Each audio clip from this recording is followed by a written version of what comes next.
సంఘం శ్మశాన వాటికల కాల్చడం అనేది మా తాతల కాలం నుంచి చేస్తున్నటువంటి ఆచారం. ఇవాళ అవన్నీ కాదని మా ఇష్టమస్తుడు చేసుకోపోతామంటే ఎట్లయితుంది? పద్ధతులు ఆచారాలు ఇవేం పట్టించుకోరా? ఏమ్రా విష్ణు మాట్లాడవేంద్రా? నువ్వు ఈ ఊళ్ళోనే పుట్టావు కదా, ఇక్కడ మనుషులు ఎంత ఖచ్చితంగా ఉంటారో నీకు తెలియదా? వీళ్ళు మనుషులా? చనిపోయిన మనిషి దేవుడితో సమానం అంటారు.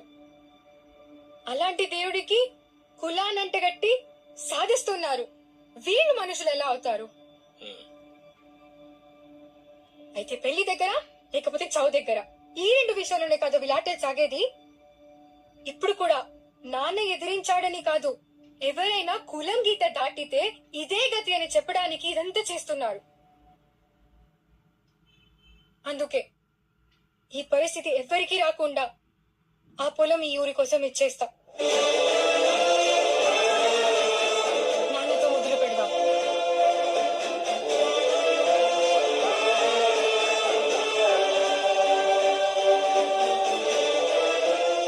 పెద్ద మనిషి సాయంత్రం అవుతుంది, ఇంతకంటే ఎక్కువసేపు శవాన్ని ఉంచితే మంచిది కాదని ఏదేదో మాట్లాడుతారు బయట.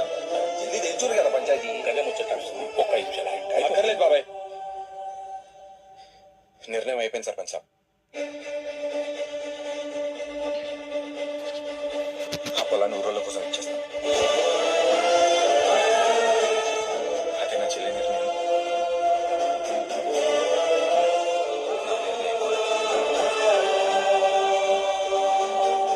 ఊర్లోళ్ళ కోసం అంటే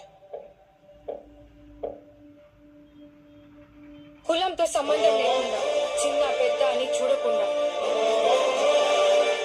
ఈ ఊర్లో ప్రతి ఒక్కరి కోసం నాన్నతో మొదలు పెడదాం. మీరు ఏర్పాట్లు చేయండి.